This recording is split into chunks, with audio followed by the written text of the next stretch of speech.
안녕하세요. 네, 안녕하세요. 여러분들 거기 있는 것처럼 김정겸이라는 사람입니다. 저는,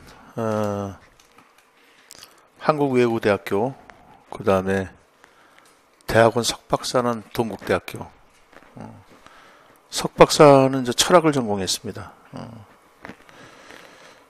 그래서 석사 때는 서양 철학, 박사 때는 이제 성리학, 이렇게. EBS, 나왔다시피 EBS에서도 강의를 했고, 교육학 강의는 제가 여기서 이제 친정인데, 제가 이제 토요일, 일요일만, 강의를 해야 돼요. 그래서 이제는 교육학이 조금 이따 얘기하겠지만은, 하루 종일, 일주일 내내 그렇게 할 필요가 없어요. 그래서, 그건 이따가 이제 또 얘기를 하겠습니다. 그 다음에, 저는 이제 외대 철학과에서 철학을 강의를 했어요. 그러다가, 겸직이 안 되는 관계로, 저번 학기까지 하고, 요번 학기에는 제가 안 했어요. 그래서 정들었던 외대 철학과 이제 때려치고, 물론 그 전에도 이제 교육학은 계속 강의를 했으니 겸직이 안 돼갖고 건국대학교 교육대학원에서도 교육론 강의를 했었고 그랬습니다. 혈액형은 O형이고요. 키는 164고 조그매 보이죠, 그죠? 그래요. 제가 쇼딸이라. 엊그저께까지도 감기를 엄청나게 제가 앓았어요. 근데 이제 면접 준비해 주다 보니까 선생님들이 준 약을 먹고 바로 다음날 났어요. 그래서, 그게 그냥 약이 아니라 사랑까지 들어가 있는 약이었다. 그럼 뭔 소리를 하냐고요? 그래요. 이제 시간 됐으니까, 해보도록 하겠습니다. 우선 제가 여기다가 두 가지를 써놨어요. 교육학 논술과 논술교육학이라고. 우리는 교육학 논술이지 논술교육학이 아니야. 여러분들 우리가 2002 월드컵 명칭이 어떻습니까? 한일 월드컵이지 한 월드컵이 아니야. 그러니까 한국이 중요한 거야. 우리가 남북한 할 때도 북남간이라고 안 해. 제 쪽에서는 북남간이라고 그러지만 우리는 남북간이라고 그래요. 우리가 앞에 나오는 게 중요한 거야. 그러니까 우리가 교육학 논술이기 때문에 교육학이 중요한 거지 논술이 중요한 게 아니에요. 그런데 이제 실력 없는 강사들이 계속 논술만 강조를 해. 글쓰기 그거 별거 아닙니다. 중요한 거는 교육학을 모르는데 글을 어떻게 쓰겠어요. 근데 무슨 서론을 어떻게 하라, 결론을 어떻게 하라. 서론과 결론만 쓰면 만점 주나? 교육학을 모르는데. 그러니까 제발 여러분들 그런데 현혹당하지 말라고요. 그러니까 교육학을 강조를 안 하고 논술을 강조하는 선생들은 실력 없는 선생들이에요, 일단은. 서론, 결론 진짜 쓰기 편한 겁니다. 그리고 여러분들 이번에도 봤다시피 그 점수 얼마 안 돼. 그러니까 형식적으로만 서론, 본론, 결론만 갖춰도 1점이야 그냥. 그리고 여러분들 4점이 뭐예요? 표현력. 예를 들어서 선생님이 개가 주무십니다. 이게 말이 됩니까? 안 되잖아. 개가 어떻게 주무셔? 주무시는 주체는 사람이지. 그럼 표현력 보는 거야. 그래서 글 쓰고 나서 동사와, 그러니까 수어와 주어의 관계를 따져보면 된다고.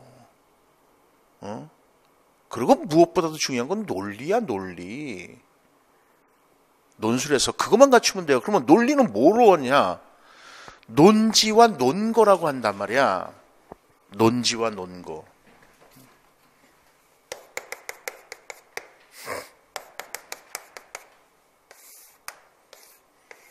논지는 뭐냐면요. 자신의 주장이야. 그럼 그 주장에 대해서 반드시 뭐를 대야 된다? 증거를 대야 되는 거예요. 딱 고를 되는 거야. 자, 예를 들을게요. 자연인이 된 대통령, 전직 대통령, 여자 대통령. 국회와 그 여자 대통령과의 싸움이었잖아요. 탄핵을 시킬 것인가 말 것인가. 그래서 이제 국회에서는 당신 죄가 있어. 그게 주장이잖아. 그래서 그 사람이 죄가 있다는 것을 입증하기 위해서, 증거를 내기 위해서 컴퓨터라든가 또 뭐 비서들의 메모지라든가 녹음 파일이라든가 막 이걸 갖다 들이댔잖아.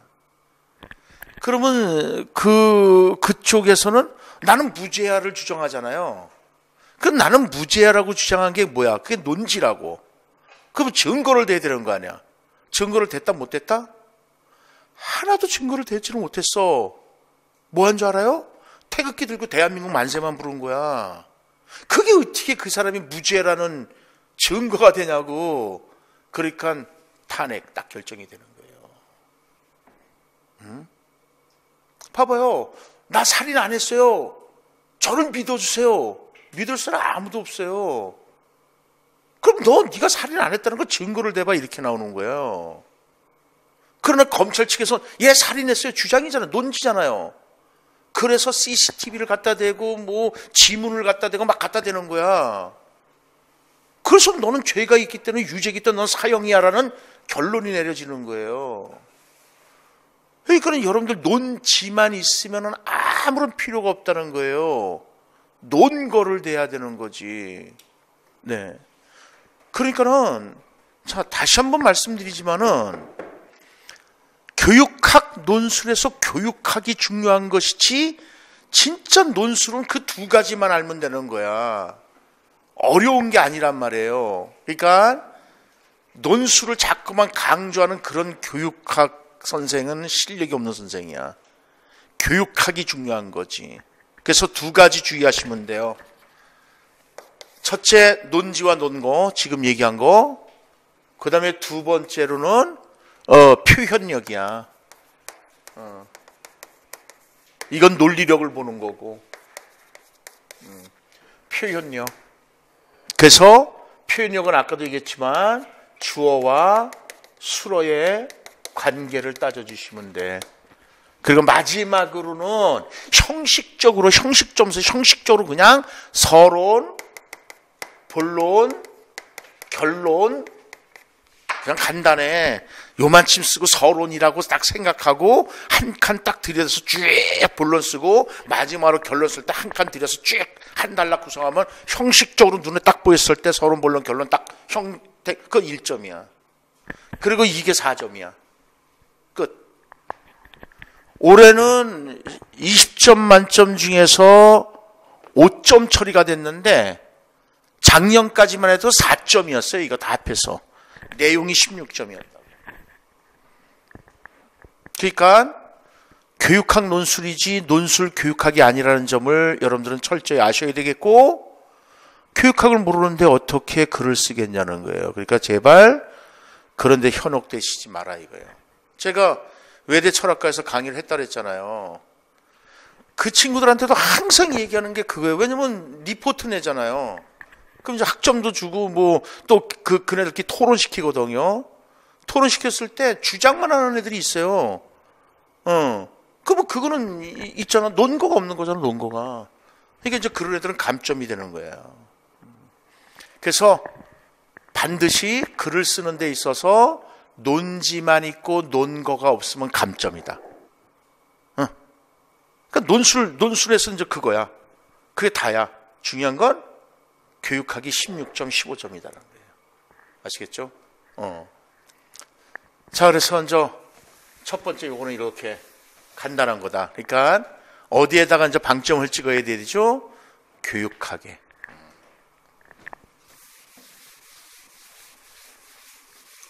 그 다음에 교육학이 어마어마하게 많습니다. 그죠? 영역으로 따지면 총 16개 영역이 돼. 근데 이제 실제로 이건 제가 거짓말할 필요가 없어요. 해마다 저는 완벽하게 100% 적중을 합니다. 이거 뭐냐면 인터넷에 다 있기 때문에 거짓말하면은 저 허위가 되는 거지 뭐. 그리고 저는 대학 교수잖아요. 그러니까 이제 그 교수들하고 지속적으로 만나서 토론을 해요. 근데 제가 학원 강사라는 걸 숨겼죠. 사이드 잡으로 학원 강사하고 있다는 걸 숨기고, 그냥 철학과 교수로, 그리고 이제 건대 교육대학원에 교육론 강의하면서 또 거기에 먼저 공학 선생들도 오고 다 오잖아요. 이제 그분들하고 이제 토론도 하면서 늘상 얘기를 하는 건데, 제가 그랬어요. 작년에도 시험 문제가 통계가 나왔어요. 통계 안 나온다고 그랬거든, 사는 사람들은. 안 가르쳤습니다. 통계 안 나온다고.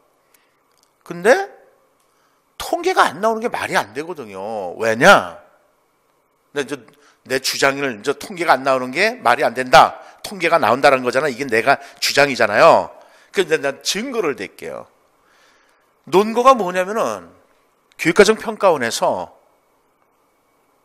교육학 개론, 그 뭐 교수학습 이론 뭐 이렇게 하고 쭉 나왔어. 이렇게 시험 문제 낸다는 거야. 그런데 거기 통계가 없거든. 연구가 없거든. 그러니까 이제 다른 사람들은 그걸 가지고 평가는 시험에 나오는 거고, 교사가 당연히 평가를 해야 되는 거니까. 연구와 통계는 안 나온다고 하고 안 가르쳤습니다. 그런데 저 이제 나온다. 왜?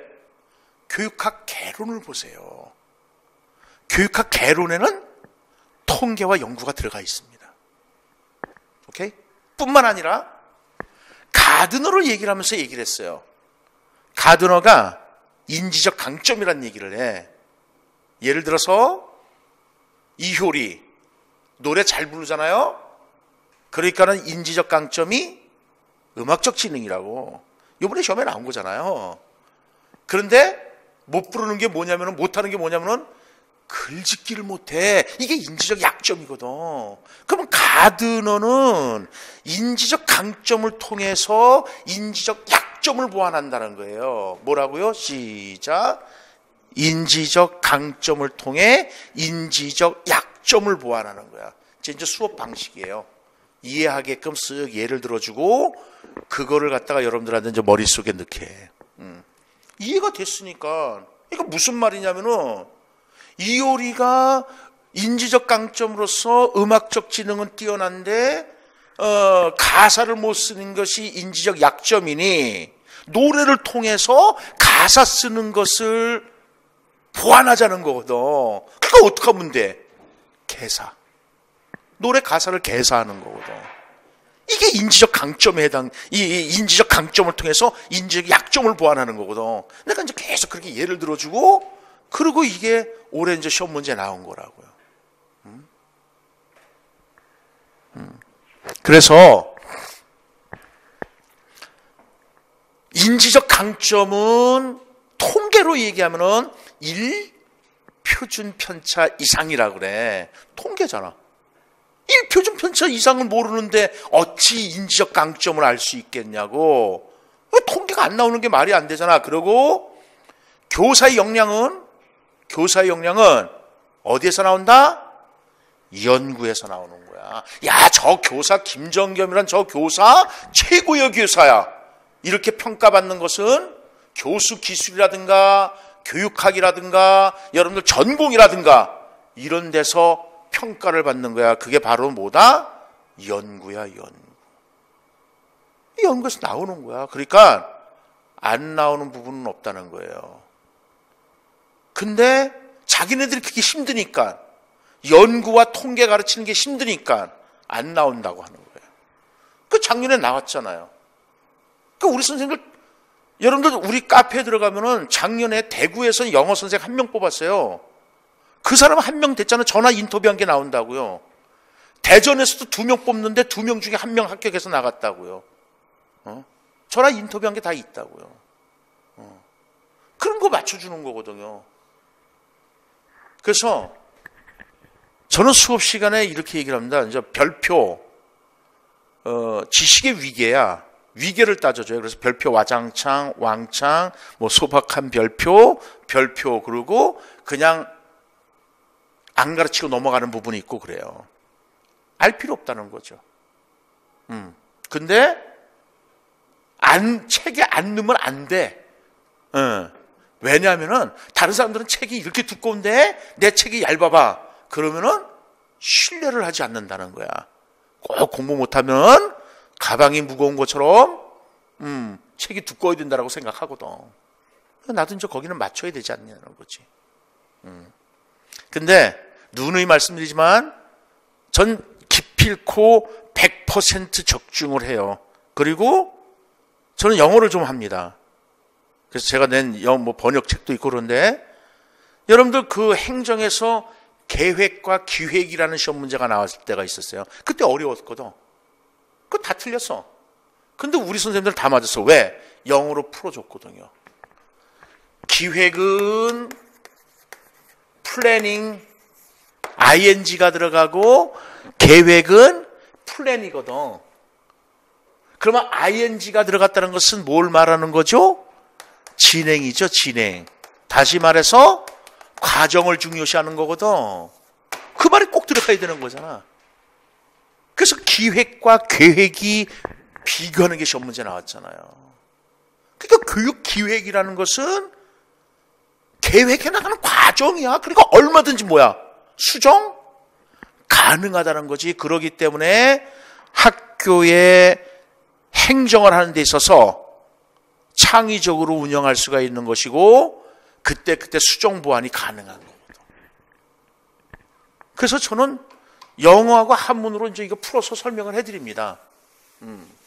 그래서 누누이 얘기하는 게 개념이야, 개념. 여러분 봐봐요. 평가라는 말 속에는 반드시 뭐가 들어가야 될까요?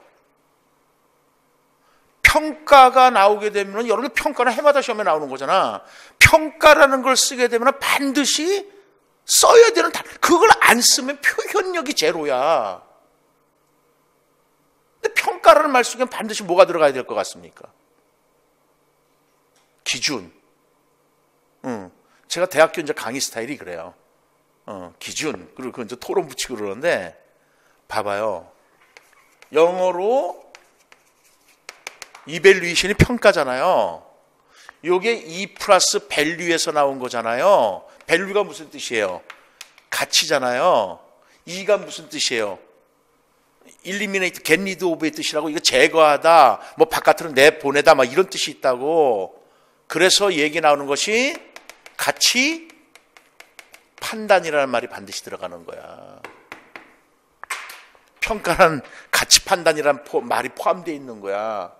다시 한번 말씀드리지만 교육학은 학문이야. 그렇기 때문에 그 단어 자체에 모든 것이 다 들어가 있어. 근데 여러분들 그거 생각을 안 한다는 거죠. 자, 비고츠키, 사회적 구성주의. 그 사회적 구성주의에 대해서 생각 안 하고 그냥 비고츠키 그리고 밑을 읽어 나가니 이해가 안 돼. 왜 사회적이란 말을 썼을까를 이해를 하면은요, 비고츠키는 사회적 교류를 굉장히 중요시한다고 그래. 사회적 교류를 하기 위해서 필요한 게 뭘까요?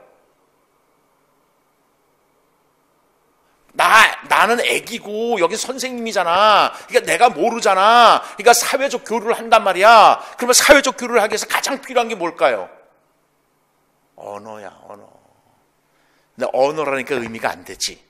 실제로 비고츠키는 랭귀지란 단어를 안 써. 스피치란 단어를 쓰지. 그걸 언어라고 한다고요. 근데 우리는 언어 그러면 이제 랭귀지로 생각하니까는 의미가 안 통하는 거야. 근데 원어를 보게 되면은 스피치로 되어 있어요. 대화라는 거야, 대화. 사회적 교류라 그래. 그러니까 인지 발달의 기초가 되는 거거든, 그게. 내가 알아나간다는 거지, 인지 발달이라는 거는. 그러니까 아동을 사회적 존재로 보는 거야. 피하자고 다르다고. 그러니까 당연히 사회적 환경을 중요시할 수밖에 없는 거야. 그리고 이제 구성주의가 무엇인가를 알면은 비고츠키 80% 끝나는 겁니다. 얼마나 쉽습니까? 비고츠키는 여러분들 전공에서도 시험 문제 나온다고요. 저는 전공까지 다 설명을 해드린다고요. 각 전공을 다 본다고요, 제가. 그래서 작년에 같은 경우는 영교과 같은 경우는 존 오브 프록시메이트 디벨롭먼트 영어 원어로 써졌거든. 그 원어 쓰는 GPD가 시험에 나왔잖아요. 그 GPD를 근접 발달 영역대라고 하는데 그거 생각 안 한다?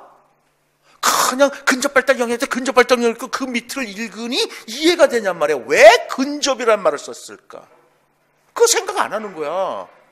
그러니까 여러분들 전공에서도 시험 문제 뭐가 나오느냐? 교사가 무엇인가를 설명을 해줬어. 근데 A라는 학생은 이해를 했어. 근데 B라는 학생은 이해를 못했어. 그러면 A라는 학생이 이해한 이유가 뭐냐는 거야. 이게 전공의 시험 문제 나온다고요. B라는 학생은 왜 이해를 못했냐는 거야. 교사가 A라는 학생에게 A 학생의 근접 발달 영역 내에서 설명을 했기 때문에 이해를 했다. 뭐 이런 식으로 얘기가 나와. 그 도대체 근접 발달 영역이 뭐냐는 거야. 근접이 뭐냐는 거야. 발달이 뭐냐는 거야. 근접해야만 발달이 이루어지는 거거든. 그래서 이제 그 그림 그려가면서 설명을 해준다고요. 그러니까 GPD라든가 스캐폴딩이라든가 이런 것들은 여러분들 전공 시험 문제에 나올 가능성이 높은 것들이란 말이에요. 그래서 이제 같이 그렇게 얘기를 해준다고. 그래서 제가 말씀드린 건 그거예요. 철저하게 교육학이지 논술이 아니고 그렇게 하기 위해서는 교육학 개념이 중요해. 그리고 제 강의 스타일이에요, 지금. 제 강의 스타일이 이렇게 조금 열정적이야. 그래요. 그래서 그 많은 영역을 어떻게 우리가 할 것이냐. 제가 이제 말씀드리는 게 이제 제가 하자는 대로만 따라오시면 된다라고 얘기를 해요. 그리고 저는 토요일, 일요일만 이제 강의를 하는데 그거는 이제 또 나중에 말씀을 드릴게요. 그래서 봅시다. 작년에 이제 시험 문제 나온 걸 가지고 한번 얘기를 해볼게요. 재작년에 뭐가 나오는데 교육과정 해마다 나와. 그러면 저는 항상 이제 줌 렌즈 방식, 라이겔로스라는 사람이 있어. 줌 렌즈 방식을 이용한다 그래요. 줌 아웃, 먼저 아웃 크게 보고, 그리고 줌인 쭉 들어가서 우리가 사진 찍을 때 그러잖아요. 쭉 빠져나와서 전체 배경 싹 하고 난 다음에 줌인 쭉 들어서 야 고개 좀 이렇게 하고, 그러고 나서 줌 아웃 쫙 빠져나와서 다시 사진 찍을게 그러고 찍잖아요. 줌 아웃, 줌인, 줌 아웃 한다 그래. 그러니까 뭐냐면 맨 처음엔 전체 개요를 설명을 해줘. 그리고 들어가서 세부사항하고 다시 전체로 빠져나와서 전체를 또 설명을 해줘. 그러니까 이해가 안 될 리가 없지. 그래서 이제 작년에도 어떤 얘기를 했냐면은 제가 이런 얘기를 했어요. 잘 들어보세요. 1950년대 이제 전체를 일단 봤을 때 1960년대, 1970년대 이제 교육과정의 흐름을 봤을 때 여기를 갖다가 우리가 이제 전통주의라 그래. 이건 이제 일단은 그냥 머릿속에 그냥 알아두세요. 그냥 나중에 설명할 테니까 수업을 듣게 된다면은 그 다음에 여기를 개념 경험주의라고 해요. 그 다음에 여기를 갖다가 재개념주의라 그래요. 그래서 이제 제가 어떻게 이제 시험 문제를 시험 문제 나올 것이냐라고 얘기했냐면요. 여기가 이제 타일러였어요. 타일러. 이게 작년, 재작년에 시험에 나온 거예요. 2018학년, 17학년도지. 작년, 재작년에. 타일러가 나왔어요.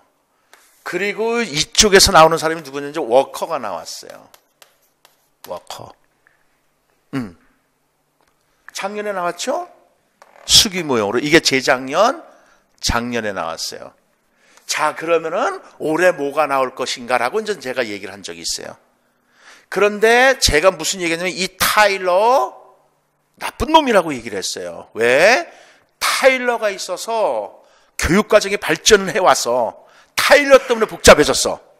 그래서 이제 타일러를 얘기할 때도 먼저 목표를 세우고 나서 어떤 내용을 가르칠 것인가, 그걸 이제 학습 내용이라 그래. 그 학습 내용을 선정했으면은 그걸 또 조직을 해서 최종적으로 평가를 하는데 이 선정에 원리가 있고 방법이 있고 그 다음에 조직에 원리가 있고 방법이 있다. 그래서 이게 작년, 재작년에 나온 거거든. 그래서 이건 이제 외우는 방법을 개개통 균닥원에서 외우게 해요. 그러면서 제가 뭐라냐? 자, 그러면 시험에 아직 안 나온 게 뭐냐? 요게 아직 안 나왔다. 잘하더라. 올해 요게 나온 거잖아요. 그러면서 이거 외우는 방법을 가르치신다고요. 동기가 기회만 있으면은 전 지역을 탐구하려고 한다. 그래서 동기의 원리, 기회의 원리, 전이 가능성의 원리, 전이자 빼고 가능성의 원리, 지역성의 원리, 탐구학습의 원리 등등이 있단 말이에요. 이거 나온 거잖아요. 저게. 왜? 타일러를 개무시했다가는 개망신 당한다고. 왜냐하면 타일러가 있기 때문에 스크리븐이라는 사람도 나오는 거고, 타일러가 있기 때문에 워커라는 사람도 나오는 거예요. 자, 그러면은 여기 이제 수기 모형이 났거든요. 그러면 이제 이거 외에 또 이제 누가 있냐면은 올해 이제 시험 문제 나올 가능성이 높은 사람이 스킬백이라는 사람도 있거든. 왜? 요즘은 자꾸만 교육과정을 어떻게 운영하려고 그런다? 그럼 학교 자체 내에서, 그러니까 중앙 집권적인 것에서 지방 분권으로 자꾸만 강조가 되잖아. 지방 분권으로. 그러다 보니까 어디로 내려가야 돼요? 단위학교로 내려가야 되거든. 그래서 스킬백이라는 사람은 단위학교 내에서의 교육과정에 대한 재구성, 이 얘기가 나오는 거라고. 그러면서 이제 또 시험에 나올 사람은 이제 아이즈너 같은 사람. 이 사람들은 여러분들 전공에서도 많이 나오는 사람이거든. 아이즈너라는 사람은. 파이나 큐레레의 복귀라는 말이 있어요. 그 나중에 얘기하겠지만.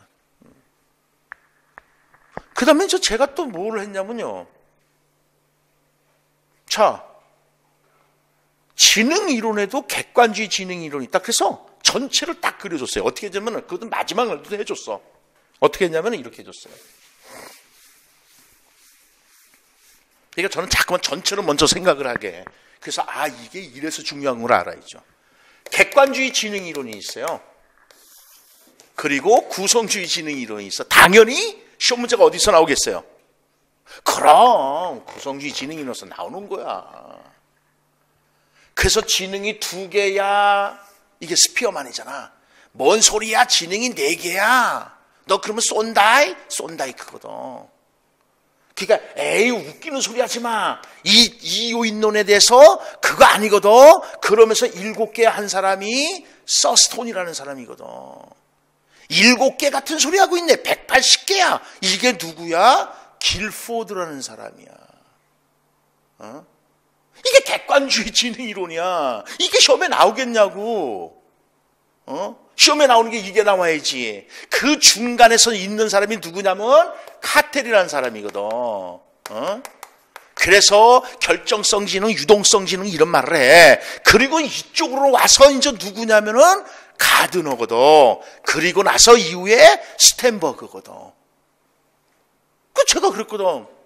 야, 그렇게 중요한데 안 나왔다는 거잖아 지금.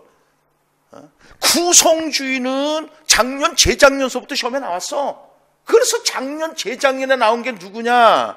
PBL이야. 여러분들 전공 시험 문제에서도 많이 나오잖아. 문제 기반 학습, PBL. 그래서 제가 그걸 어떤 예를 들어줬냐면은, 자, 며느리감을 구하는 거를 가지고 예를 들어줬고, 하버드 대학 수업 방식을 가지고 예를 들어줬다고요. 근데 그게 또 어느 전공에서 PBL이 논술로 10점짜리로 나왔다고. 그 다음에 이제 작년에 시험 문제 재작년에 작년에 시험 문제 나온 게 PBL이구나. 재작년에는 뭐가 나오냐면 모델링, 코칭, 스캐폴딩, ARE가 나왔다고. 모델링, 코칭, 스캐폴딩, AR인데 여기까지는 교사가 하는 행위거든. 그리고 요게 이제 학습자가 하는 행위거든. 그러니까 이것도 잘 알아도 된다고. 아직 이거 시험에 안 나왔다고. 이게 시험에 나왔지. 그래서 뭐냐면 교수 행위 2가지를 쓰는 거야. 이게 이 3가지 중에 2가지 쓰면 되는 거야. 스캐폴딩 쓰기 참 좋은 거지 뭐. 여긴 비동사 AR이야. 그래서 영어를 사실상 조금 해야 돼. 이제 아티큘레이션 그래갖고 자기가 작품 막 명백하게 막 표현해보는 거야. 그러면서 리플렉션 해야 되거든. 반성해봐야 되는 거거든. 자기 작품과 선생의 작품을 비교해가면서 내 작품이 이게 문제점이라 반성을 해볼 줄 알아야 되는 거야. 그리고 이제 익스플로레이션 탐구를 해나간다는 거거든. 여기서부터 학생이야. 여기까지는 교사가 하는 거고. 그러니까 당연히 스캐폴딩은 어떻게 해야 돼? 점점 나중에 얘기하겠지만 하사나가로로 가는 거잖아. 선생이 손 떼는 거잖아요. 그리고 이제 니네들 알아서 해 이렇게 되는 거잖아. 그러니까 요즘 말로 얘기하면 뭐야? 하사나가라 이렇게 되는 거거든. 스캐폴딩이. 따라서 스캐폴딩은 학습자가 인지적 발달을 해 나감에 따라서 스캐폴딩은 늘려가야 돼, 줄여가야 돼.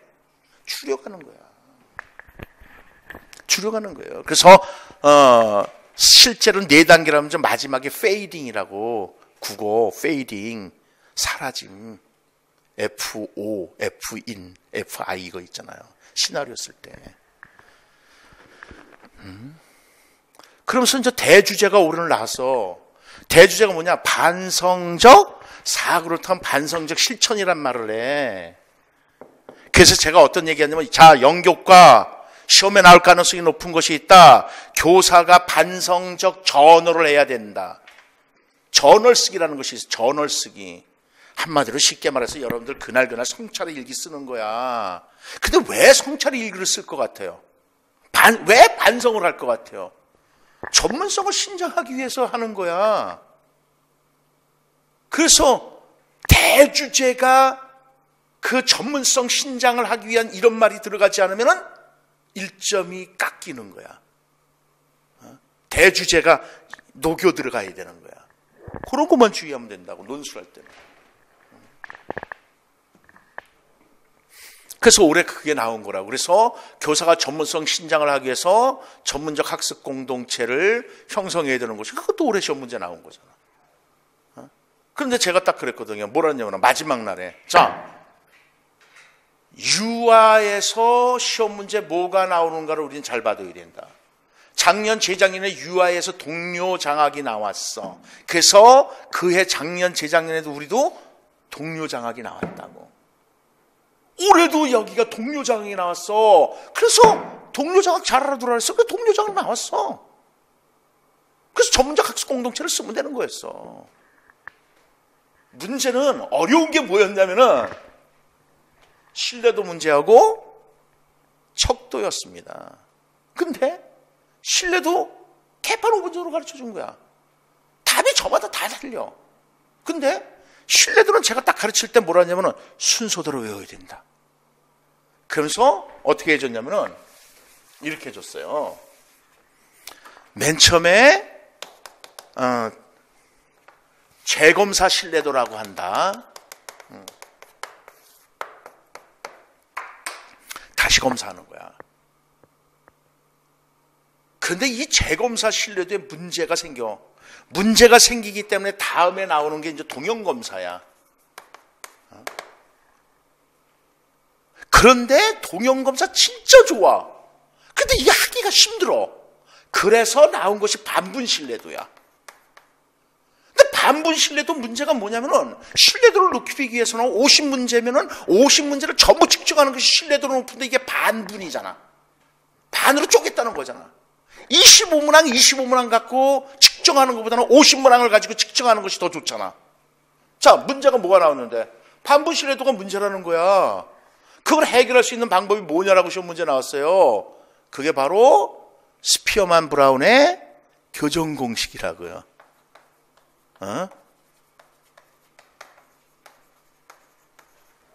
교정 공식이 정답이야. 그런데 문항 내적 합치도 일치도, 문항 내적 합치도 일치도가 뭔데? 문항 하나가 문항이잖아. 합치잖아. 어떻게 합치되는가를 보는 거야. 항상 얘기하잖아. 요 타이틀이 정답이라니까. 교육학은. 그래서 아까도 얘기했지만 사회적 구성주의 했을 때 왜 사회적이란 말을 썼지? 왜 구성주의란 말을 썼지? 그럼 80% 끝나는 거라 했잖아요. 문항 내적 합치도, 문항 합치도, 이게 일관성은 뭐냐면요. 20문제를 냈는데 20문제를 전부 플러스 문제를 냈다. 그럼 문항 합치가 완벽하게 맞는 거죠. 그게 바로 문항 합치도야. 문항 내적 일치도라 그러는 거야. 그런데 5문제는 플러스, 5문제는 마이너스, 5문제는 나누기, 5문제는 곱하기. 그러면은 합치되는 게 없잖아. 그러니까 내적 신뢰도가 떨어지는 거라고 그게. 그거 따질 때 쓰는 거야. 어디 반부 신뢰도하고 문항 내적 합치도를 갖다 붙입니까? 그게 문제가 되는 거예요. 그러면서 이제 피들럭 하면서 정의적 영역에 대해서 이제 피들러는 이제 상황적 지도성이거든. 자, 변혁적 지도성도 시험에 나왔잖아요. 오늘 제가 시험에 나온다 그랬거든. 왜 시험에 나온다 그랬냐면 이렇게 얘기를 했어요. 2016학년도인가 학습 조직이 시험에 나왔어. 센지라는 사람. 약한 쥐가 아니라 센지. 학습 조직이 시험에 나왔어. 그럼 학습 조직은 자생적 조직, 그리고 변혁적 지도성을 가지고 얘기를 하는 거야, 이게. 그런데 그 다음에 뭐가 나온 줄 아십니까? 비공식적 조직이 시험에 나왔어. 자생적 조직을 비공식적 조직이라는 거야. 자, 스스로 생, 나타난다는 거야. 자생. 그러니까 실제로 학교 가봐. 이게 공식적 조직이잖아. 학교 안에 김 선생 어느 학교 나왔어? 나 A 학교 나왔어. 교장 선생님도 A 학교 나왔어. 그래서 우리 A 학교 동문들끼리 우리 등산회가 있어. 들어와. 이게 비공식적 조직이거든.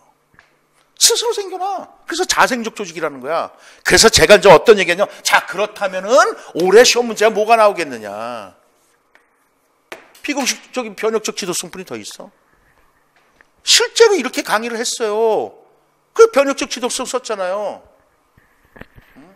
그 우리 선생님들 다 맞았어요. 리커트 척도는 어떻게 얘기하냐면, 그 리커트 척도는요, 피들레의 지도성 이론을 하면서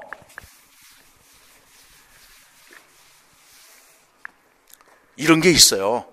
그러니까 어렵지 않아요. 진짜 어렵지 않고 지금 여러분들한테로 저 잘났다라고 얘기하는 거야, 지금. 다 그거 본래 그렇게 하는 거야. 이거 합격 저기 하는 나 잘났으니까 나 잘 따라서 열심히 하면 합격한다. 그걸 보여주는 거야. 근데 저는 그냥 드러내놓고 얘기하는 거고 다른 사람들은 이제 묘하게 숨겨서 얘기하는 거고 그 차이야. 저는 빙빙 둘러 말하는 거 싫거든요. 성격이 직설적이라. 그 피들러는요. 하나, 둘, 셋, 넷, 다섯, 여섯, 일곱, 여덟. 1, 2, 3, 4, 5, 6, 7, 8. 그래서 제가 기본적으로 요 세 가지를 반드시 외워야 된다 그랬어. 이거 3점이거든. 올해도 3점짜리 하나 있었잖아. 여러분들, 제가 그것도 다 점수해놨어. 명칭 1점이야. 명칭만 써도 1점이야. 4점 전체가 4점이지만 그 4점에서 그 밑에 세부사항이 나오거든. 선생님 이거 가져가세요. 이거 가져가요. 그걸 일단 좀 빌려드리세요. 이따가 드리면 되잖아요. 그죠? 그래서 2개 쓰시오 그러면 2점이야. 3개 쓰시오 그러면 3점이고. 그거는 우리 선생님들 다 알아. 내가 이미 다 그렇게 훈련시켜서 가서. 근데 2개 쓰시오 그러는데 3개 쓰면요. 혹시 내가 하나 틀릴지 모르니까 3개 쓰면요. 아니야. 첫 번째, 두 번째만 채점해. 세 번째 건 채점 안 해. 그러니까 시간 부족하다는 말이 거기서 나오는 거야. 3개만 쓰라면 3개만 딱 쓰면 돼. 그런데 그냥 예를 들어서 경험 중심 교육과정 쓰라 그러는데 모르잖아 잘. 그러니까 교과 중심 교육과정은 어떻고 경험 중심 교육과정은 어떻고 학문 중심 교육 다 필요 없어. 안 해. 경험 중심 교육과정만 채점하는 거야. 그러니까 쓸데없는 거 쓰니까 시간이 부족한 거지. 경제성이야. 요구하는 것만 쓰면 돼. 봐봐. 제가 조금 아까도 여러분들 논구하면서 재판 얘기해 줬었잖아요. 재판장이요. 오죽하면요. 예, 아니요로 대답하시오. 이렇게 나오겠습니까? 왜? 쓸데없는 얘기하거든. 필요 없어. 요구하는 것만 딱 대답하면 되는 거야. 면접도 역시 그렇습니다. 면접도. 시간 충분해. 면접도 충분하고 논술도 어마하게 충분해. 근데 쓸데없는 거 생각해갖고 이걸 쓰기 위해서 그래서 미사 여구가 더 많아. 실제로 전부 쫙 지우면은 5줄 썼잖아요. 실제로 채점하는 건 2줄밖에 안 돼. 그러니까 나가리 된다. 미안합니다. 그러니까 이렇게 되는 거지. 잘리는 거지. 그래서 요 3가지가 3점짜리라고. 그러면은 피들러의 상황이라는 피들러 이름을 썼다면은 그게 1점 돼서 이게 4점짜리로 나올 수 있는 거거든. 그러면 간단해. 자, 이렇게 이제 올라가는 거거든. 순서대로. 이거 행정에서 나오는 거야. 순서대로 이제 이렇게 올라가는 건데, 가장 중요한 거는 조직 구성원과 리더의 관계겠죠. 그렇지 않을까? 이게 리더십을 보는 거니까. 그러니까 여기가 조직 구성원과 리더와의 관계야. 맨 위에가. 뭐라고요? 시작. 뭐라고요? 시작. 조직 구성원과 리더와의 관계가 맨 위에 있어. 그 다음에 맨 아래가 뭔지 알아요? 제일 들어온 게 갑질하는 거야. 그러니까 리더의 권한이야. 권위. 맨 밑에가 리더의 권위. 그게 높냐 낮냐 높냐 낮냐 높냐 낮냐 높냐 낮냐 높냐 낮냐 높냐 낮냐 이렇게 따져. 고하. 뭐라고요? 맨 밑에가요? 갑질이라고 생각하면 되잖아요. 시작. 리더의 권위. 맨 위에가 뭐라고요? 시작. 리더와 조직 구성원과의 관계. 그러니까 이쪽은 비율이 커질 수밖에 없지. 여기는 하나지만은 여긴 비율이 커질 수밖에 없어. 그래서 1대 2대 4의 비율로 하면서 쓰는 거야. 여긴 1이잖아. 고하잖아. 그럼 여기 이제 2개씩 묶인다는 거거든. 여긴 4개씩 묶이는 거고. 그래서 쓸 때는 1대 2대 4의 비율로. 자, 맨 밑에가 뭐라고요? 이름 좀 먼저 얘기했으니까 뭐라고요? 시작. 리더의 권위. 그 다음에 이제 여기가 과업 구조라 그래. 과업 구조. 리더가 이제 과업을 줄 거 아니야. 그래서 과업 구조라는 거야. 그래서 이게 구조화됐느냐, 비구조화됐느냐, 구조화됐느냐, 비구조화됐느냐 이렇게 쓰는 거야. 그리고 여기는 리더와 조직 구성원의 관계가 좋냐, 나쁘냐를 따지는 거죠. 호불호로 따지는 거란 말이에요. 그래서 이 3가지 꼭 외워둬야 된다고 일단. 자, 뭐라고요? 자, 맨 처음에 쓸 때 어떻게 쓴다고요? 시작. 과업 구조와, 그러니까 시작. 리더의 권위와 과업 구조와 리더와 조직 구성원의 관계를 시작. 1대 2대 4의 비율로 이렇게 쓰면 되는 거야. 그게 3점이라니까. 1점, 1점, 1점, 3점.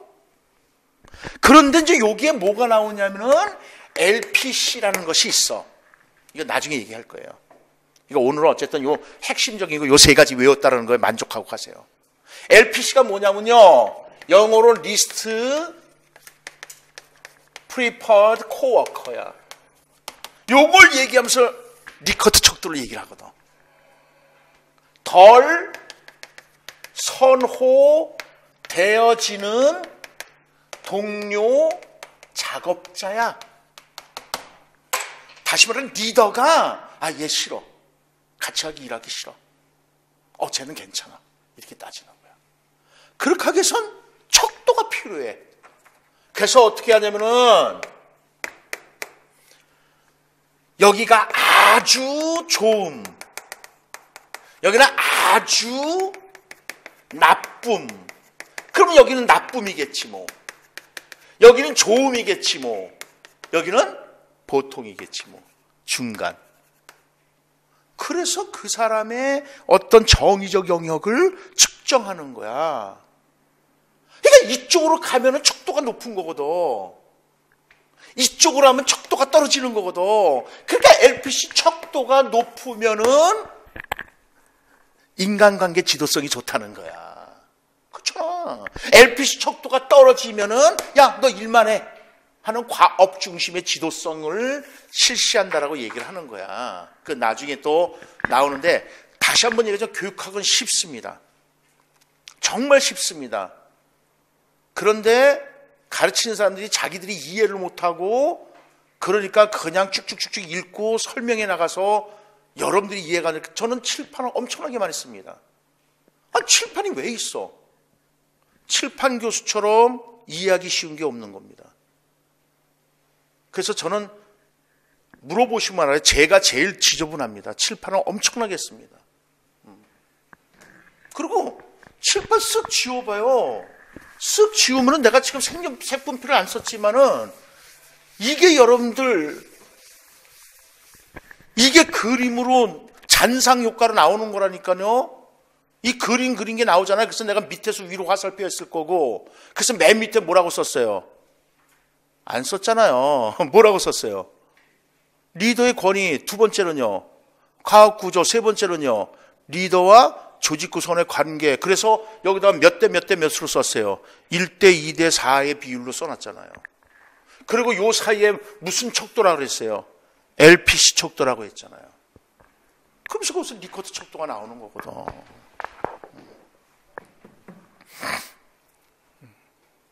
그래서 어느 영역 하나 시험 문제 안 나오는 건 없어요. 시험 문제 나와요. 이제 연구가 평가는 작년에도 그랬지만은 올해 평가가 나왔었죠. 평가가 제가 그랬거든. 아직 시험 문제 안 나온 게 하나 있다. 수행평가가 아직 시험 문제 안 나왔다. 그러니까 수행평가에 대해서 좀 철저하게 공부해야 된다. 그런 얘기도 했었습니다. 잠재적 교육과정도 시험에 나왔군요.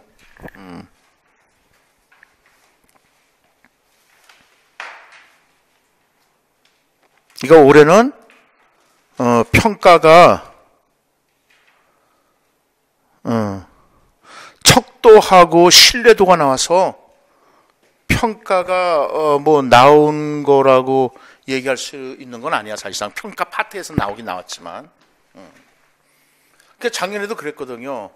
자, 우리가 평가는 해마다 나오는데 시험 문제 2015 개정교육과정에서 철저하게 2015 개정교육과정이야, 여러분들. 그래서 작년에 내용타당도가 시험에 나왔거든. 그래서 내용타당도 외우는 방법도 가르쳐줘. 이게 누구 공구예요? 내 공구예요? 이렇게 외우거든. 뭐라고요? 무슨 공구라고요? 내 공구 예요 이렇게 외운다고. 망치 이런 걸 공구라고 그러잖아. 누구 공구예요? 내 공구예요. 제 시간에는 큰 소리로 따라하세요. 여러분, 그렇게 따라 하셔야 돼. 초등학교 여러분들 영어 막 이렇게 큰 소리로 하는 게 나쁜 게 아니야. 좋은 거야. 왜냐면 내 질르면서 자기가 듣거든, 한 번 더. 그래서 이게 내용 타당도야. 공인 타당도, 구인 타당도, 예언 타당도, 요인 타당도야. 내용 타당도를 제외한 이 나머지 네 개를 경험 타당도라고 하고, 그러니까 타당도 종류가 많잖아. 경험 타당도라고 하고, 또 공인 타당도하고 예언 타당도를 또 합해서 준거 타당도라고 이렇게 분류를 하는 거야. 그 나중에 해드릴게요. 간단한 거야. 그래서 내용 타당도가 시험에 나왔거든. 아직 시험에 나올 것들 많아. 특히 공인 타당도. 이거는 여러분들 전공 시험 문제에서도 나올 수 있는 것들이거든. 그래서 이거는 제가 그림 그려가면서 설명해줘. 그러다 보니까 이제 사회과에서 전공 시험 문제로 4점 나왔고, 그 다음에 체육과에서 농구하는 거로 해서 타겟 그려놓고 시험 문제 나왔다고. 신뢰도하고 타당도 문제 하면서. 신뢰도 타당도 문제는 전공 시험 문제에서도 여러분들 많이 나오는 것들이야. 그래서 전공까지 여러분들 같이 제가 건드려 준다고. 내가 전공을 잘한다는 게 아니라 전공에서 어떤 시험 문제 나왔지? 그래서 이 체육과에서는 이런 거 좀 주의해야 되겠구나. 뭐 연교과에서는 이런 거 주의해야 되겠구나. 국어도 요새 여러분들 전공 시험 문제에서 교육학 많이 나오잖아. 국어도. 사실상 국어는 교육학 시험 문제 잘 안 나왔었거든.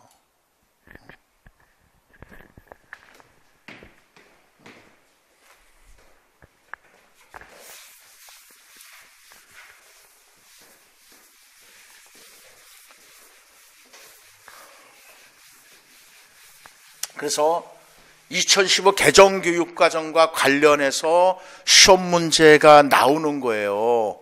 2015 개정교육과정이 잘 됐다는 거거든. 그 잘 됐다는 것을 뒷받침하는 이론들이 시험에 나오는 거. 백워드 커리큘럼이 그래서 나온 건데 뭐. 그럼 백워드 커리큘럼을 위해서 존재하는 게 뭔데? 타일러하고 브루노거든. 그래서 타일러 2번 나온 거잖아요. 자, 브루노 영접하셔야 되겠죠. 그러니까 그냥 공부하는 게 아니거든. 그럼 백워드 커리큘럼은 구성주의거든. 그러니까 구성주의가 작년 재작년부터 나오잖아. 물론 아직 시험 문제 안 나온 구성주의도 굉장히 많지만, 그러니까는 기본적으로 여러분들 구성주의는 철저하게 공부해 놓으셔야 돼. 근데 그것도 이제 제가 전체 흐름들을 보여드릴 거야. 뭘 보냐면 심리학에 이렇게 돼요. 봐봐요. 그러니까 전체를 자꾸 보셔야 돼. 그래야지만 이게 이래서 요 부분에 해당되니까 요 부분에서 내가 어떻게 공부해야 될까 그게 나오는 거잖아. 여러분도 객관주의 공부하면서 객관주의가 뭔지도 모르잖아. 객관주의라는 말은 처음 들어본 사람도 있을 거야. 구성주의는 많이 들어봤는데. 근데 구성주의 공부하면서 객관주의 모르면 그건 바보지. 그리고 여태까지 공부 한 거지. 일단 심리학을 보면요. 고전적 행동주의가 제일 먼저 나와. 그죠? 고전적 행동주의. 이게 유명한 게 파블로프잖아. 파블로프. 요 동시대에 이제 형태주의라는 게 등장해. 형태주의. 그런데 이 고전적 행동주의를 이제 한 단계 업그레이드해서 나온 것이 뭐냐면은 신행동주의지 뭐. 스키너가 대표적인 인물이잖아. 여기는 그냥 단순히 자극 반응이잖아. 앞에 레몬이 있어요. 왜 표정을 그따위로 지어요? 레몬 그러면 나도 모르게 침이 꿀꿀 안 넘어가? 뭐 이러지 않아? 내가 의도적으로 레몬 쉬니까 침 흘려야지. 안 한다니까? 그냥 나도 모르게 그냥 꿀꺽 넘어간다니까. 이게 바로 파블로프야. 그러니까 여러분 광고에 계속 노출되면은 자기 의지와 상관없이 이렇게 되는 거야. 그러다가 이제 한 단계 업그레이드 딱 되면서 SR의 관계가 아니라 여기 뭐가 들어가? O가 들어가는 거잖아. 오르가나이즘, 유기체의 의지나 습관 이런 거에 의해서 R, 리스폰스 반응이 달라지는 거잖아. 자, 그런 다음에 인지주의라는 게 등장해. 그러면 봐봐요. 그림을 그려봐. 이게 인지주의라니까. 이게 행동주의라니까요. 그러니까 행동주의는 객관적으로 관찰 가능한 행동만 연구 대상을 하는 거야. 다시 말해서 네가 무슨 생각하고 있지 그거 안 따져. 내적인 정신세계 안 따져. 행동주의는. 뭔 말인지 알겠어요? 그럼 행동주의가 왜 중요하냐? 수업 목표를 진술하잖아. 어떻게 하죠? 시작. 내용 플러스 행동이잖아. 근데 그 행동은 어떤 행동으로? 도착점 행동인데 어떤 행동으로? 도착점 행동은 그치 목표를 말하는 거야. 그런데 자, 어쨌든 도착점 행동이라고 하지만 내용 플러스 행동이잖아. 근데 그 행동은 어떻게 진술해야 돼? 객관적으로 관찰 가능한 행동으로 진술해야 돼. 그러니까는 이해한다 보다는 뭐야? 풀 수 있다. 풀 수 있는 걸 우리 객관적으로 관찰 가능하잖아. 이해한다는 이걸 암시적 동사라 그래. 풀 수 있다는 명시적 동사래. 밝을 명자에 볼 시자야. 밝게 본다는 거야. 그러니까 분명하게 볼 수 있다는 거야. 명시적 동사야. 다 거기서 나오는 거야. 근데 여러분들 그런 유기체적인 관계 안 하고 그냥 이것 따라 공부하고 이것 따라 그 행동주의가 왜 해야 되는지도 모르고 수업 목표하고 왜 관계가 있는데 멍 때리고 앉아있고 그런다고. 전혀 모르잖아. 그러니까 인지주의는 뭘 가지고 따지는 거야? 머리 가지고 따지는 거야? 생각 가지고 따지는 거야? 생각. 그러니까 여러분들 요새 우리 AI라는 말이 많이 하잖아요. AI가 뭐예요? 조류독감이 아니잖아. Artificial Intelligence잖아요. 인공지능이잖아. 여기서 하는 거잖아요. 그러니까 뭐가 중요해? 컴퓨터. 컴퓨터? 우리 인간의 생각을 말로 설명하기 힘들어서 컴퓨터로 비유하는 게 있어. 그게 뭔데요? 정보처리 이론이잖아. 정보처리 이론. 그러니까 정보처리 이론이 이제 시험에 나올 가능성이 높아진다는 거야. 왜? 2015 개정교육과정에서 자꾸만 얘기하는 게 뭔데? 4차 산업이거든. IoT니 뭐든 이게 사물 인터넷 같은 거 있잖아. AI 이런 얘기가 나오잖아요. 그러니까 쓸데없는 거 공부할 필요 없어. 제가 하라는 것만 하시면 돼. 그리고도 100% 그러니까 경제성의 원리가 최소의 비용으로 최대의 효과를 올리자는 거잖아요. 이제 행동주의야. 행동주의에서 이제 인지주의로 넘어오는 거야. 여기 이제 정신분석이라고 생각하면 돼. 프로이트 정신분석. 자, 어쨌든 그래서 이제 인지주의가 나온단 말이에요. 인지주의가 나오는데 이 인지주의는 바로 요 형태주의자들에 의해서 만들어지는 거야. 그러니까 인지주의 공부하다 보면 형태라는 말이 막 나와. 그럼 형태가 도대체 뭔데? 생각 안 하잖아요, 여러분. 그 형태주의가 뭔데? 그러면 설명을 못 한다? 나 참. 이 게슈탈트라는 말을 써요. 소리 들어봤죠? 독일어야. 이 개라는 접두어가 모은다는 뜻이 있어. 그럼 봐봐요. 자, 여기 봐봐요. 보셨나요? 눈 감아봐요. 자, 제가 칠판에 노란 분필로 그린 그림이 머릿속에 떠오르나요?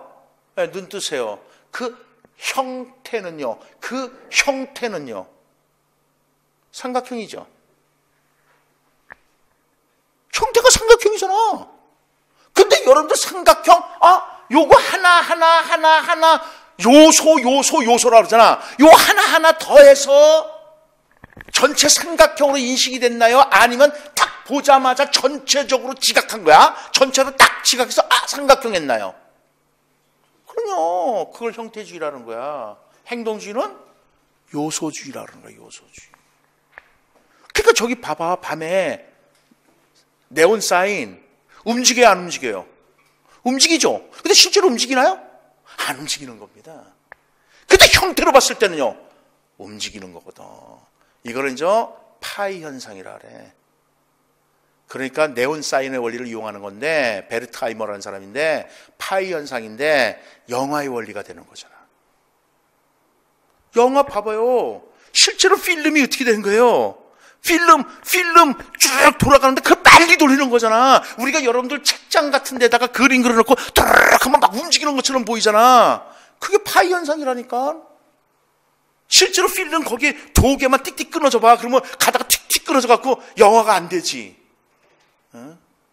그렇게 되는 거란 말이에요. 그리고 나서 1980년대서부터 등장하는 게 구성주의거든. 우리가 지금 이제 얘기하는 이 구성주의란 말이에요. 그럼 정리를 한번 해볼게요. 이제 크게 이렇게 이제 정리가 되는 거야. 행동주의가 있고, 그 다음에 인지주의가 있고, 구성주의가 되겠죠. 그러면은 요 두 가지를 객관주의라고 하는 거야. 그러니까는 전통적인 평가 방식도 행동주의와 인지주의를 통해서 평가한 거야. 그러니까 공부 잘한 놈 요것들만 평가한 거야. 인지. 뭔 말인지 알겠어요? 이 구성주의에서 평가 방식은 뭐예요? 수행평가가 여기서 나오는 거거든.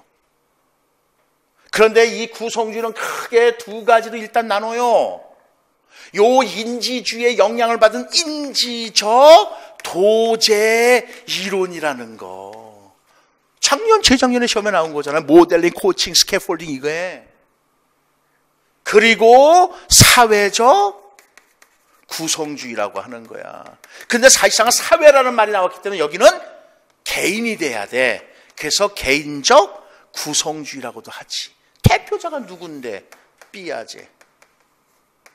여기 대표자가 비고치키야. 그래서 미안해요. 미안해. 인지적 구성주의 이렇게 하겠습니다. 여기 인지적 구성주의. 그래서 이제 개인적 구성주의라는데 인지적 구성주의는 크게 두 가지가 있다. 인지적 도제 이론과 인지적 융통성 이론이 있단 말이에요. 이렇게. 그 다음에 이제 사회적 구성주의는 크게 두 가지가 있다. 하나는 정황적, 정착적 교수 이론이 있고 또 하나는요, 상보적 또는 호혜적 이런 교수 이론이 있단 말이에요. 자, 이거 시험 문제에 나왔잖아요. 이 외에 이제 PBL이라는 것이 있고, 그 PBL도 나온 거고, 아직 이거 시험 문제 안 나온 것들이 특히 상보적, 상호적, 국어 교과에서는 중요한 인물로 등장하는 거지. 글 읽기, 책 읽기에서 나오는 거니까. 요약하기, 명료하기 이런 말이 나오는 거.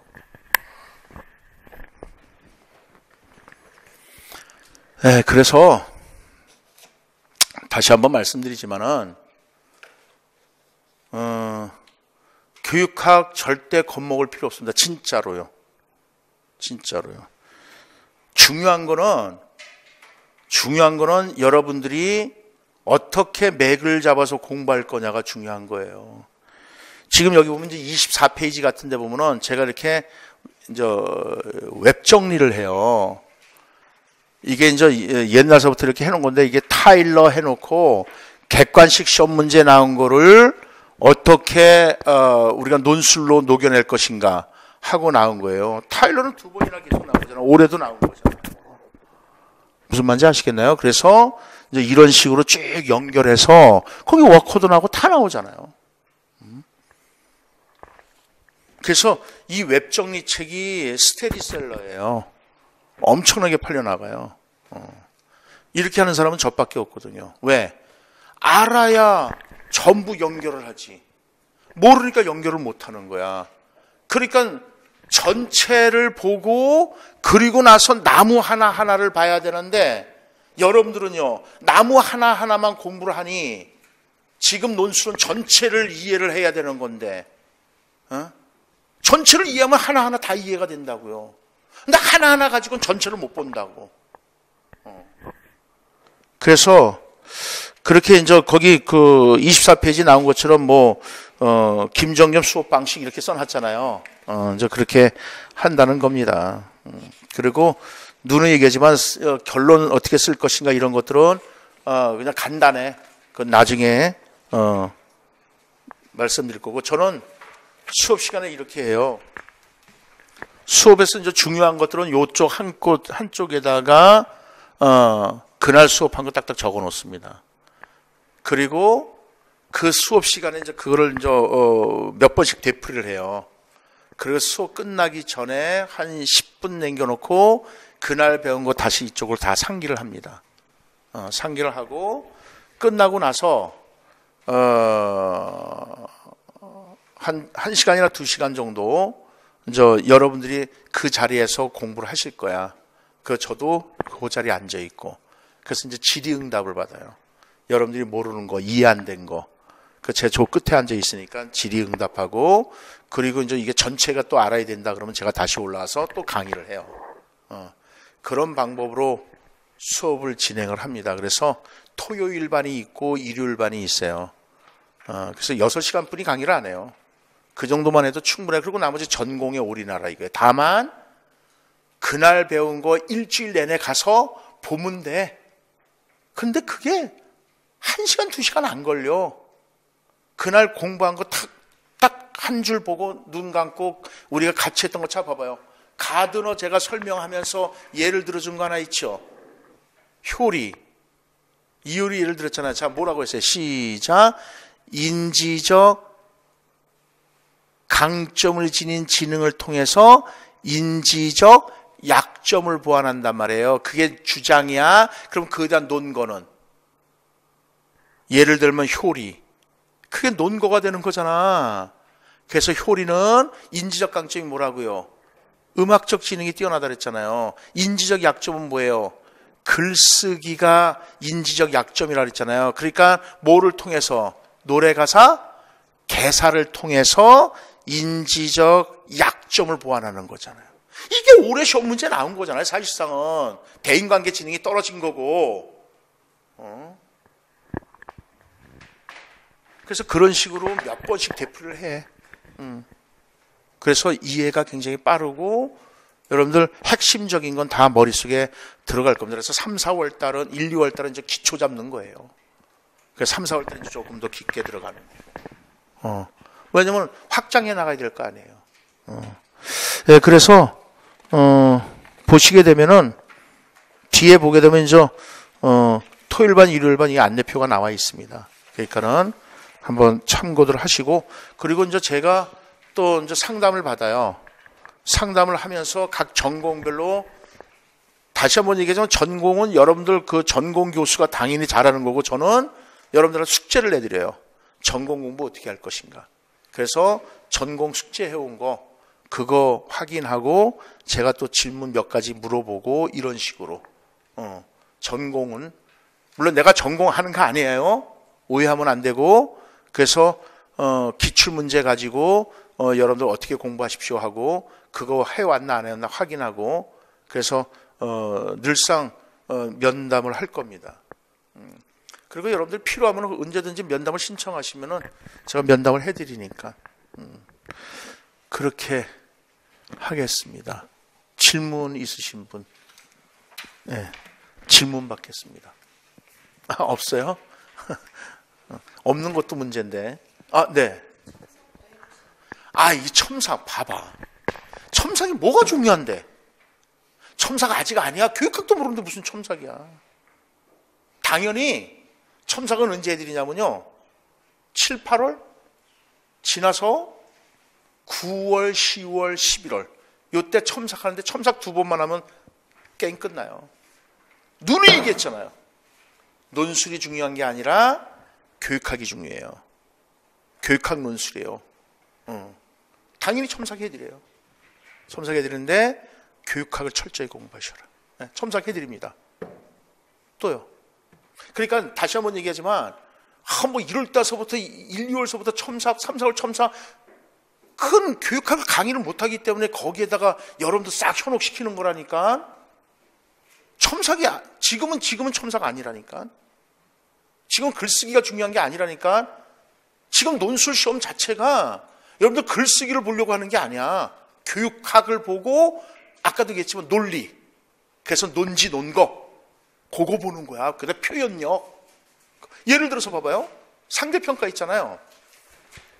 상대평가는 이제 이렇게들 쓴단 말이야. 뭐 학생들을 뽑기 위해서 이렇게 표현하지 말고 학생들을 선발하기 위해서 필요하고 통계적 처리가 용이하다. 이렇게 얘기한단 말이야. 계산하기가 쉽다. 그럼 학생들을 선발하기 위해서 계산하기가 쉽다. 이렇게 쓰는 것이 아니라 학생들을 선발하기 위한 통계적 처리가 용이하다. 이게 교육학 용어거든. 그러니까 통계 있잖아. 계산하는 거 있잖아. 그거는 상대평가, 정상분포 곡선만 가지고 상대평가하는 거야. 계산하는 거야. 봐봐요. 여러분 봐봐요. 이게 지금 여러분들, 참 웃겨. 그러니까 그런 걸 공부를 안 했기 때문에 여러분들이 막 헷갈리는 거야. 그래프 한번 봐봐요.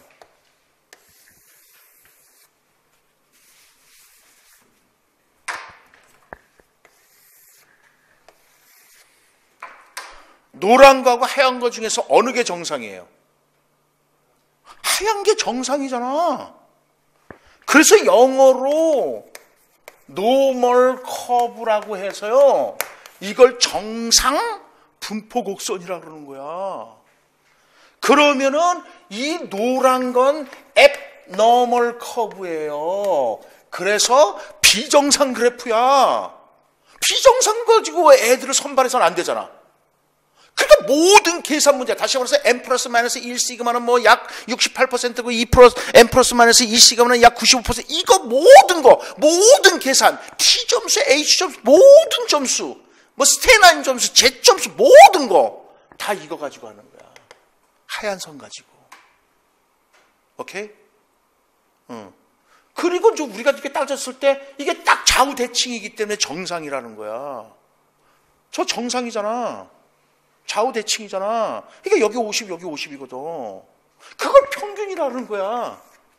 근데 이 평균을 기준으로 해서 얼마만큼 거리상으로 분포되어 있느냐, 1표준 편차만큼 분포됐느냐, 그래서 1표준 편차만큼 분포됐을 때 평균을 중심으로 해서 마이너스 1표준 편차 플러스 1표준 편차 사이로 대략 전체 사례수의 68%가 분포가 됐다라는 거야. 100명 중에 몇 명이? 68명이. 다시 말해서 이쪽에 몇 퍼센트? 34%. 여기 몇 퍼센트? 34%. 여기 몇 퍼센트? 16%. 여기 몇 퍼센트? 16%거든. 그럼 봐봐. 아까 이것도 나중에 하겠지만 인지적 강점은 1표준 편차 이상이라 그랬잖아요. 그래서 통계가 거기서 나오잖아. 1표준 편차가 인지적 강점이니 여기가 1표준 편차 이상이 인지적 강점이잖아. 다시 말해서 상위 약 몇 퍼센트?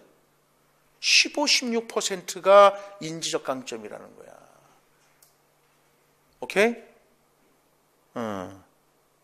그리고 그냥 여기 눈으로 봤을 때 여기 50점이라면 여기 마이너스니까 빵점 쪽으로 가는 거고 여긴 100점 쪽으로 가는 거잖아요. 어떤 게 시험 문제가 쉬운 거예요? 이게 쉽잖아. 이걸 부적 분포라 그러는 거야. 절대평가는 그래서 무슨 분포로 간다? 부적 분포로 가는 거야. 그러니까 절대평가는 문제가 쉬운 거야. 그러니까 제가 절대평가 시험에 나온다 그랬거든, 작년에. 왜? 영어를 최초로 수능에서 절대평가했잖아요. 그래서 절대평가 올해 나온다. 나왔잖아. 그래서 2015 개정교육과정에서 자꾸 강조하는 게 뭔데? 능력, 성장. 그래서 능력 참조평가, 성장 참조평가 나온다. 확인해 보시면 알아. 모의고사도 냈고 2015 개정교육과정에서 강조하는 거니까 그대로 세 개가 다 나왔잖아요. 그러니까 쉬운 거야. 진짜 쉬운 거야. 이걸 가지고 가드너를 얘기를 할 수도 있는 거고 얼마든지 얘기할 수 있는 거야. 그러니까 교육학은 이해의 학문이지 암기의 학문이 아니야. 근데 이제 종류 같은 건 많으니 암기하는 법을 가르쳐줘요. 그래서 가드너 외울 때도 그 대기실에 계시는 의문자씨를 언론에 공개합니다. 그래서 대기실 의문자 언론 공개 이런 식으로 외워요. 그리고 여기 기는 없어. 그래서 대인관계지능이 시험에 나온 거잖아. 대인관계지능은 이제 사회적 지능이라고도 해요. 그러니까 대인관계가 좋으면 사회성이 높아지는 거야. 그래서 사회적 지능이라고도 하는 거야. 그래서 이런 식으로 쭉 외우게 하는 그런 종류는 이제 외우는 방법을 가르쳐 드려. 왜? 이게 외우는 방법이 아니라 정보 처리 이론으로 들어가면 뭐다?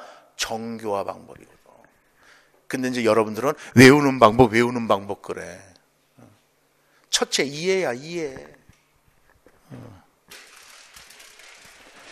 그래요. 그래서 저는 아주 잘난 사람입니다. 진짜로. 뭐 박사학위는 괜히 받겠어요. 그래요. 수고들 하시고 또 질문이요. 네.